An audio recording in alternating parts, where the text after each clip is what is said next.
Number 1 tells us that Andre bought a new bag of cat food. The next day he opened it to feed his cat. The graph shows how many ounces were left in the bag on the days after he bought it. So how many ounces of food were left in the bag 12 days after Andre bought it. So if we go to 12 days, we can follow this up to the graph and then follow it over to the number of ounces. And so it appears to be halfway between these. Let me just get this up here. Okay, so it appears to be halfway between 32 and 40. So this is going to be after about 36, or it'll have about 36 ounces left in it. How many days did it take for the food to contain 16 ounces? So now we look at 16 ounces, which is on the vertical axis, and we go over to the graph.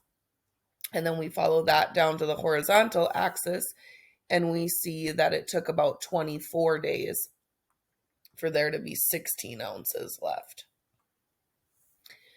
How much did the bag weigh before it was opened? So that's at 0 days, or day 0.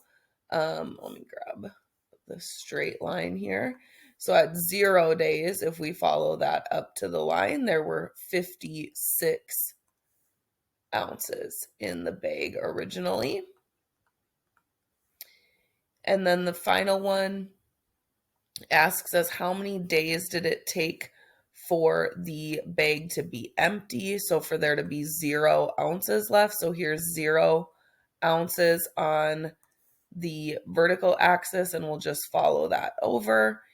And it looks like it's not quite halfway between those. So halfway between would be 34. So this maybe looks like 33 or 34 days.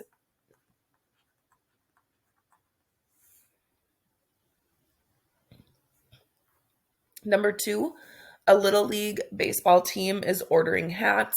The graph shows the relationship between the total cost on the vertical axis and the number of hats ordered on the horizontal. What does the slope tell us about this situation? So remember that slope is the vertical change over the horizontal change. So just how far does it change vertically versus how far does it go horizontally? And we generally change the slope to be just the vertical per one horizontal movement. And so I kind of like to think of it like that. So the vertical per the horizontal. And in this case, the vertical is the cost per the horizontal, which is the hat. So our slope is telling us really the cost per hat. So let's take a look at these options. So A tells us that the slope tells us there's a fixed cost of approximately 35. No, the y-intercept does. Okay, so the y-intercept or the vertical intercept tells us that, but not the slope.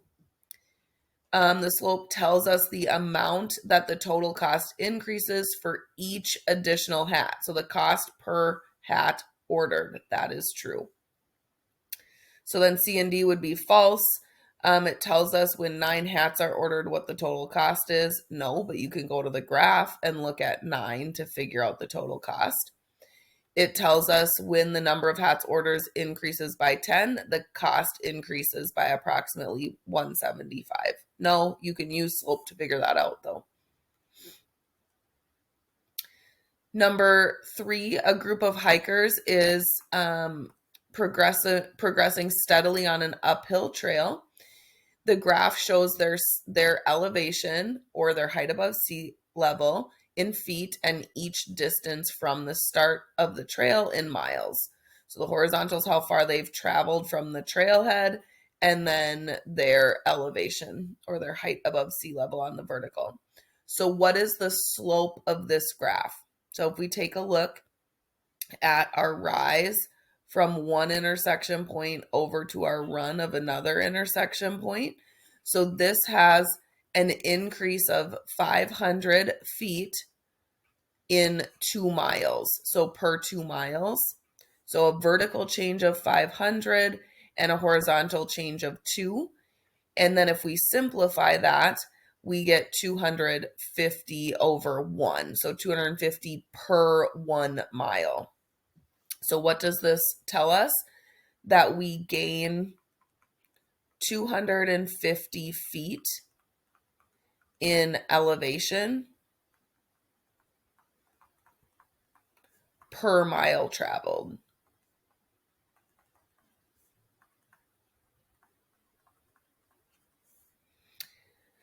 Then C asks us to write an equation that represents the relationship between the hiker's distance from the start of the trail X and their elevation.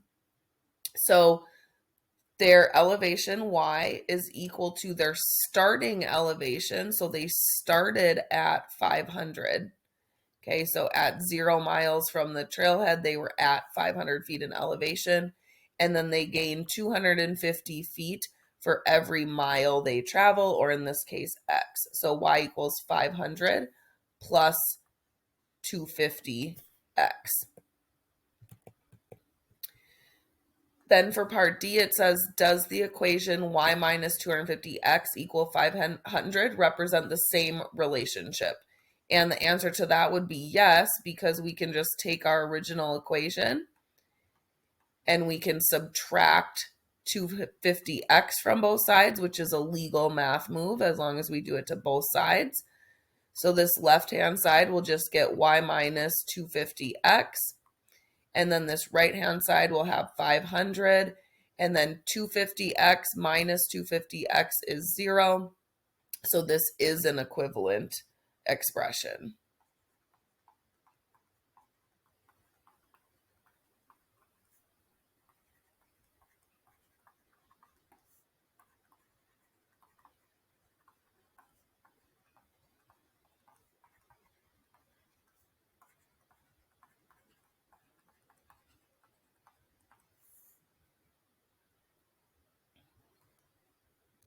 Number 4, a kindergarten teacher bought $21 worth of stickers and cardstock for his class.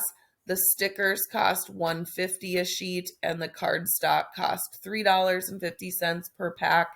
This equation represents the relationship between the sheets of stickers, S, and the packs of cardstock, C, and the dollar amount that the teacher spent. Explain how we can tell that this is the graph that represents that situation. So we have this equation here, this 150S plus 350C equals 21. So we can just plug in these three values. So 0.6 means 0 stickers. So we have 0 stickers. So 150 times 0 is 0. Plus we have 350 times 6 cardstock, and see if that equals out.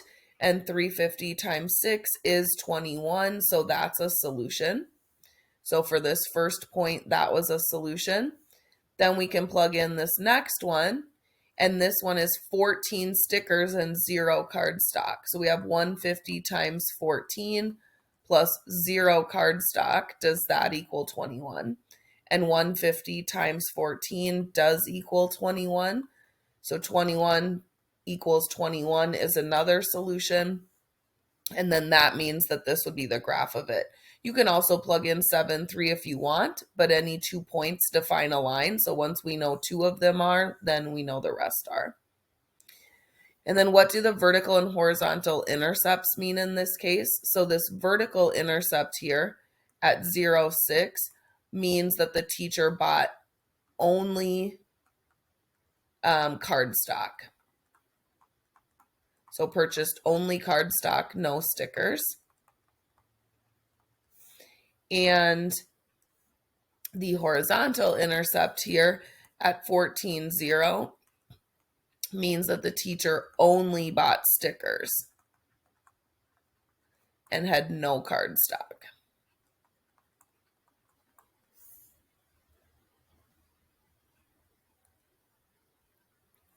Number 5, in physics, the equation PV equals nRT is called the ideal gas law.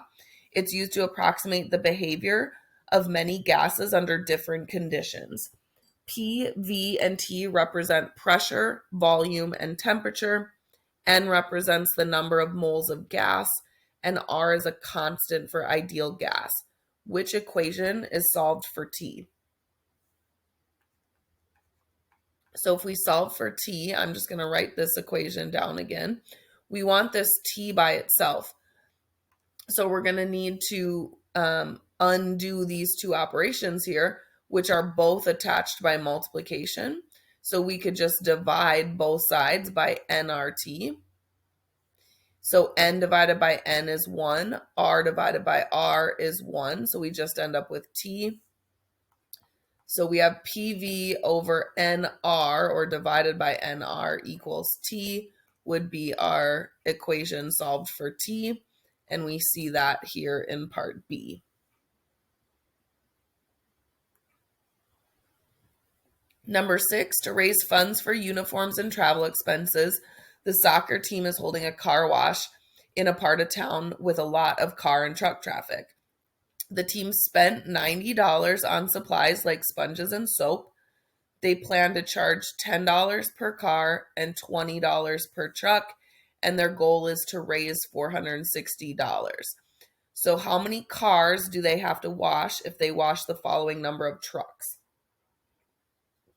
Now, one thing to take into account here is that they spent some money on supplies. So in order to earn $460 in profit, they need to make $460 plus 90, or $550 washing the cars and trucks to account for their $90 supplies and make that $460. So for part A, they have 4 trucks. So each truck they're charging or making $20. So for these trucks, they just made $80. So that means we could look at 550 minus 80, which would give us 470.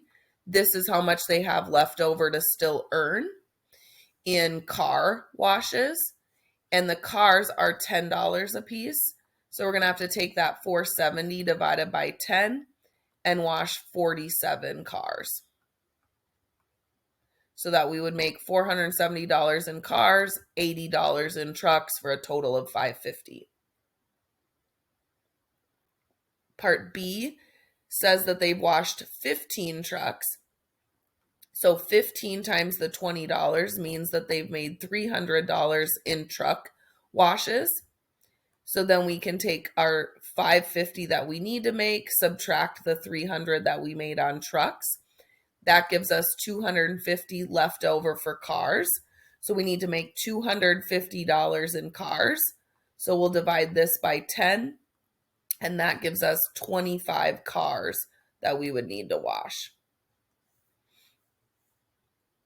Part C, 21 trucks at $20 a piece means that we've made $420 on truck washes.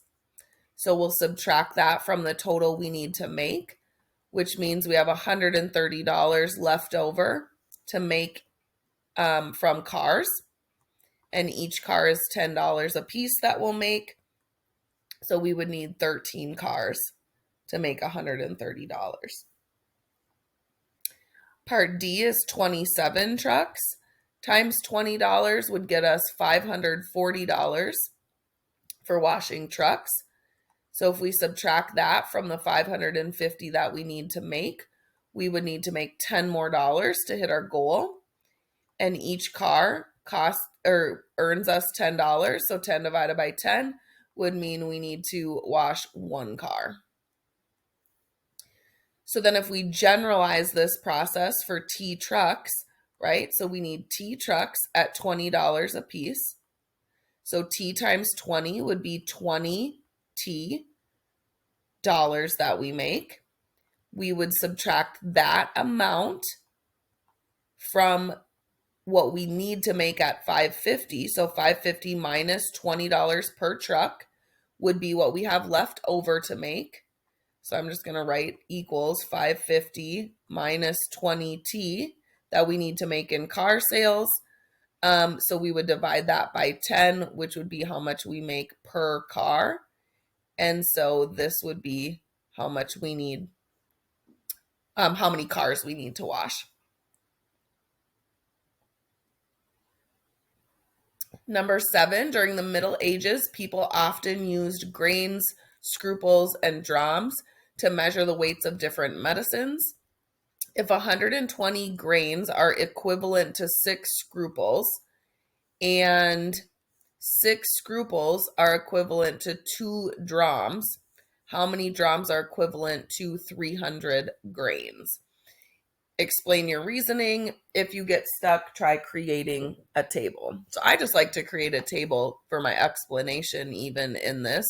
So it's saying that we're going from grains to scruples. So if we look at this, we know 120 grains is equivalent to 6 scruples. So then I just look at what brings me from 120 to 6. And so if I take 120 and I divide it by 6, I can figure out that this number here would be 20. So 120 divided by 20 would give me 6. So the relationship between grains and scruples is that we take the grains divided by 20 to get the scruples.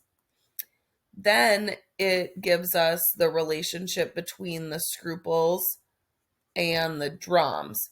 So 6 scruples equals 2 drams. And so if we're looking at this proportionally, then we want to figure out how we multiply or divide to get from scruples to drams. So in this case, 6 divided by 3 gives us 2. So we'd take the number of scruples divided by 3 to get the drams. So if we just start over here with 300 grains, if I just started over here, 300 grains, I would divide by 20. And 300 divided by 20 gives me 15 scruples. So then I'd have 15 scruples that I need to divide by 3 to get 5 drams. So 300 grains is equal to 5 drams.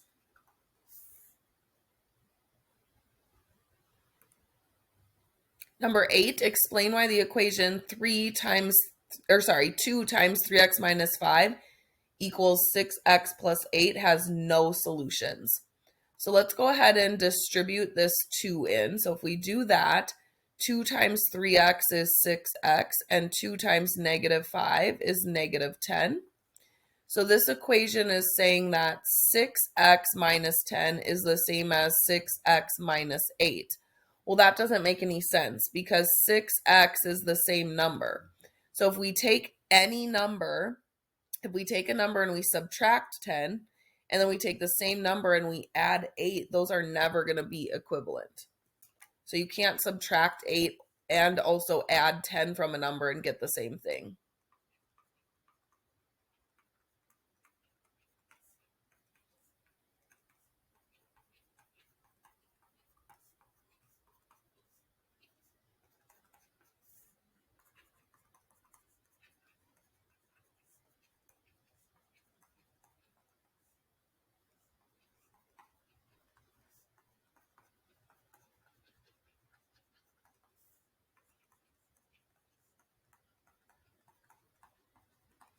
So this one would always be much lower than this one, right? Because you're subtracting 10 and here you're adding 8. They're never going to be equal. Number 9, consider the equation 3a plus 0.1n equals 123. If we solve the equation for n, which equation would result? So if we go ahead and solve this for n, we're going to need to subtract the 3a from this side to get that to be 0. So 3a minus 3a is 0. So we just get 0.1n equals, and then these are not like terms. So I'll start with the 123 and then just put minus 3a. And so we see that in part A here, that's the equation. But this isn't solved for n because we still have this 0.1. So that's not the solution. So we'll need to divide everything by 0.1. And so we get n equals, and then 123 divided by 0.1 is 1,230. And then 3 divided by 0.1 is 30. And then we still have that a. So in part B, they just subtracted the 0.1 instead of dividing by it. So that's not correct. We see our solution in C, so that one's correct. And D is pretty close, except for they have the 3a and the 123 mixed around. So they should have had the 3a or the 123 minus 3a divided by 0.1. Number 10, Diego is buying shrimp and rice to make dinner. Shrimp costs $6.20 per pound and rice costs $1.25 per pound. Diego spent $10.55 buying shrimp and rice. And then the relationship between shrimp S and rice R is given by this equation. So the pounds are, so $6.20 per shrimp and $1.25 per rice is going to equal his $10.55 that he spent. Write an equation that makes it easy to find the number of pounds of rice. So this basically means solve it for R. So we have 620S plus 125R equals 1055. So we want to get R alone. So we want to get rid of this 620S.